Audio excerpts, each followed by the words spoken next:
Şimdi aslında sadece tatil döneminde değil, her zaman çocuklarımıza gerek yüz yüze yapılan, gerek sanal olan zorbalıklarda çocuklarımıza dikkat etmemiz gerekiyor. Tatil döneminde ekstra çocuklarımız daha çok evde kaldığı için bunun için bu başlık altında konuşmak gerekiyor.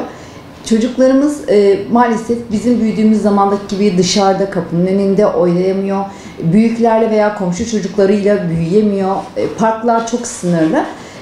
Ve geçirdiğimiz pandemiden dolayı çocuklarımız ekrana biraz daha bağımlı oldu. Online derslerinin yanında sürekli bilgisayarla haşır neşir içinde oldukları için daha çok sanal aleme de girmeye başladılar. Çünkü çocuklarımızın oyun anlayışı bizim büyüdüğümüz zamanlarki gibi değil. Soruyorum, ben de iki çocuk annesiyim, ne oynuyorsunuz adını bilmediğim oyunları söylüyorlar. Kendilerince oyunu bana anlatın dediğimde anlatıyorlar ama tabii ki zamana göre yaşamak gerekirse onlar bu oyunlardan zevk alıyorlar ama bizim bir saklambaç oynadığımız zevki alabilirler mi? İşte onu düşünüyoruz. Ne yapmamız gerekiyor? Bizim sadece bunun için değil, her zaman aslında gözlerimiz çocuğumuzun üzerinde olması gerekiyor. Ne yapıyor, ne ediyor, nasıl, ama bunu da çocuklarımızı bunaltmadan, zaman daha farklı bir zaman. Çocuklar en küçük bir sıkılmaya, en küçük bir kendilerini rahatsız edecek soruya karşı maruz kaldıklarında, bir soru geldiklerinde hemen kaçma, cevap vermeme, bu eğilimlere giriyorlar. Biz onlara konfor sağladıkça, onlar için her şey daha iyi oldukça aslında çocuklarımızı uzaklaştırıyoruz. Evet, şu an günümüzde hem anne hem baba çalışıyor. Çocuklarımıza daha az vakit ayırıyoruz. Açıklamamızda onlar daha iyi yaşasın diye yapıyoruz ama maalesef gözümüzden kaçan şeyler var. Daha önceleri biz büyürken daha çok fiziksel zorbalıklarla karşılaşıyorduk. Akran zorbalığı. İşte bizim boyumuz, kilomuz, işte göz rengimiz, saçımız, herhangi başka fiziksel özelliğimizle dalga geçilirken şimdi çocuklar bunu sanal aleme taşıdılar. Ama buradaki zorbalıkta boyutu değişti. Ama şu bir gerçek. Bunu yüz yüze yapan çocuklar sanal ortamda da bunu değerlendiriyor. Hani kimdir bu sanal zorbalığı yapan çocuklar, akran zorbalığını yapan çocuklar dediğimizde bunu günlük hayatta, okulda, işte gittiği herhangi bir kursta, herhangi bir yerde arkadaşına yapan çocuk bunu sanal alemden de yapıyor. Bunu nasıl önleyebiliriz ya da nasıl anlayabiliriz?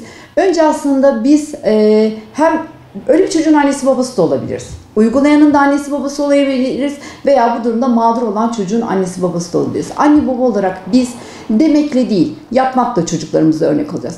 Ben elimde telefonumu saatlerce tutayım. İşte babası bilgisayarın başından saatlerce kalkmasın. Sonra biz çocuğa diyelim ki çocuğum dersini çalış. Bak bilgisayarın başında çok zaman geçiriyorsun. Bu etki etmez. Önce evimizde güvenli internet. Şu an her şey çok daha iyiye gidiyor. Giderek daha da iyi gidecek bu anlamda. Güvenli internet uygulamaları var. Önce anne babalara tavsiyem evlerine aldıkları internette güvenli internet uygulaması olsun. Hangi kullanıcıyı sağlıyorsa onlara interneti. Güvenli internetten sonra çocuklarımıza belli etmeden hep bir takip sistemimiz olsun. Hangi sitelere girmiş, hangi oyunları oynuyor. Bizim çocuklarımız kadar teknolojiyi iyi bilmemiz gerekiyor. O kalkıp bize herhangi bir siteden bahsettiğinde, herhangi bir oyundan bahsettiğinde anlamıyor olmak biraz bu durumlarda olumsuza doğru gidiyor. Onun yanında oturacağız. Sen ne oynuyorsun? Sen kimlerle oynuyorsun? Bir de şimdi maalesef oyunlarda çevrim içi oyunlar var. Çocuklarımıza getireceğimiz kurallardan biri, çocuğumuzun yaşı kaç olursa olsun kesinlikle oyuncu ile beraber oynuyorlar. Bunu o şekilde diyorlar. Konuştuğunu duyuyoruz mesela. Evimin içinde başka birisi konuşuyor. Bunu yasaklamamız gerekiyor. Eğer sen bu oyunu oynayacaksan önce bir sınır, oyunun ne olduğunu öğreniyoruz.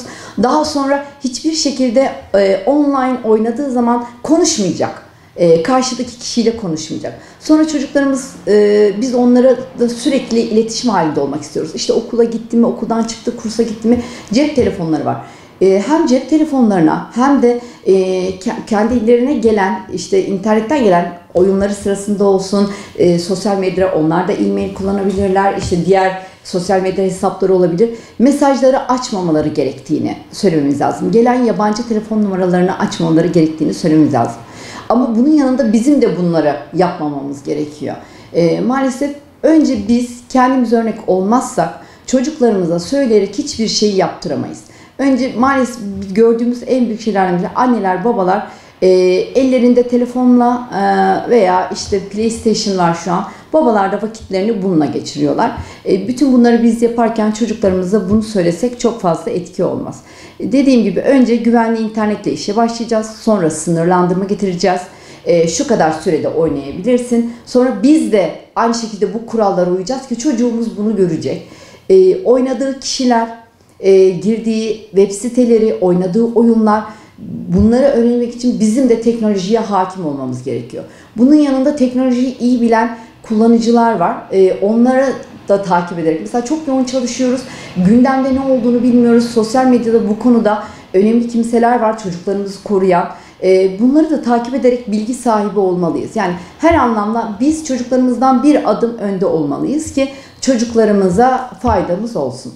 Önce çocuğumuzda bir değişik olduğunu fark etmemiz gerekiyor. Çocuğumuzda bir zorbalık olduğunda, bu okulda olduğunda da yani fiziksel olduğunda da çocuğumuzda değişimler olur mutlaka. İçe kapanık çocuk olur, akademik başarısında düşme olur, kendisine böyle güvensizliği olur. Evet, çocuğumuzda bir değişiklikler varsa önce bunu fark edeceğiz ve nedenini araştıracağız. Önce tabii şey var, hep bu konuşma, üslup çok önemli. Çocuğumuzla yaklaşımımız çok önemli. Belki çocuğumuz ona kızacağımızı düşünerekten bize bunu söylemek istemeyebilir. Dediğim gibi önce böyle ona fark ettirmeden takip edeceğiz. Sonra onunla konuşmaya gideceğiz. Bunun şunu var. Çocuğumuza hep şunu söylememiz lazım. TC kimlik numarana, ev adresine, ailenle ilgili herhangi bir şekilde bilgi, işte annesinin babasının telefon numarasını, bizim özel hayatımızla ilgili, maddi durumunuzla ilgili bunu üçüncü kimselerle paylaşmamaları gerekiyor. Annelerin, babaların yaptığı şeylerden birisi, hatalardan, çok fazla sosyal medyada çocuklarını paylaşıyorlar. Çocukların karne başarısını paylaşıyorlar. Burada çocukların TC numaraları, okul bilgileri, her şey var. Maalesef giderek kötüye giden bir dünyada yaşıyoruz. Bunlardan korumak için önce anne baba tedbir almalı. Ne yapıyoruz? Çocuğumuzda var. Herhangi bir değişiklik var. Maalesef çocuklar ne yapıyorlar? Bunu kullandıkları sosyal medyada arkadaşlarının herhangi bir resmini çekmiş. Bunu arkadaşlarıyla paylaşıyor. Ve çocuğumuz bunu gördüğünde üzülüyor. Veya daha söylediği herhangi bir şeyi paylaşıyor. Bunları yayıyor. Sosyal medyada bunların yayılımı çok fazla. Biz takip etmediğimiz zaman da bu şekilde çocuğumuzun üzüntüsü daha çok artıyor. İşte bunu kendi arkadaşları çocuk deyip geçmemek lazım. En uç noktalarda bile tehdit edenler var. Çocukların çoğu cinsel istismara bile uğruyor bu şekilde ve bunları ailelerine söylemekten sakınıyorlar. İşte söylersem kızacak, işte çok kötü şeyler olacak ve bu çocukların içe kapanıklığı, depresyon dışında maalesef çok nadir de olsa intihar vakalarıyla bile sonuçlanabiliyor. Mesela okuduğum şeylerden bir tanesiydi, çocuk oyun oynarken işte sana şöyle bir bu oyuncu dahil olduğunda işte sana şöyle bir cam vereceğiz ama bize evdeki işte şuranın resmini çek, sana şöyle bir cam vereceğiz, annenin resmini çek ve bu daha da ilerleyerek veya kendisiyle ilgili görüntüler istiyor ama çocuk bunu sadece oyun olarak algılıyor. Dediğim gibi zorbalık sosyal medyada şu an daha yaygın. Ve biz çocuklarımızı kendi takip ettikleri sosyal medyaları, kendi arkadaşlarına kimleri takip ediyor? Mesela çocuklarımızın Instagram hesaplarını takip edelim. Çocuklarımız kimi takip ediyor? Hatta girip o takip ettikleri kimseler kimleri takip ediyor? Bunları takip edelim. Bizim çocuklarımızı kimler takip ediyor? Bizim çocuğumuzu takip eden kimse kimleri takip ediyor? Bu var. Ve her zaman için çocuğumuzun arkadaş olduğu kimselerin aileleriyle tanışalım. Nasıl ailelerin çocukları? Bazen gerçekten aileler çok iyi olabiliyor ama imtihan diyelim, gözümüzden kaçırdığımız bir şey diyelim, çocuklarda sıkıntı olabiliyor. Hani anneye babaya bakıyorsunuz çok iyi, siz çok ilgili bir anne babasınız. Niye oluyordan, neden oluyordan ziyade bu olay oldu ve biz bunu nasıl çözümleyebiliriz? Çocuğumuza zarar vermeden diye düşünmek gerekiyor. Şimdi çocuğumuzda herhangi bir şekilde fark ettik bu değişik durumları. Bu durumlarda nereden yardım alacağız? Önce dediğim gibi bunu yapan bizim çocuğumuz da olabilir. Bizim çocuğumuza da uygulanabilir. Önce bir kendimize bakalım. Çocuğumuza herhangi bir şekilde internette bütün bunlardan bahsederken, hani onu suçlar şekilde değil de bizim bilgisayarımızın IP adresine ulaşılabilir. Herhangi olumsuz bir davranışında savcılıktan, emniyetten bizim adresimiz bulunabilir. Hani bunu kullanırken çok dikkatli kullan çocuğum şeklinde konuşabiliriz.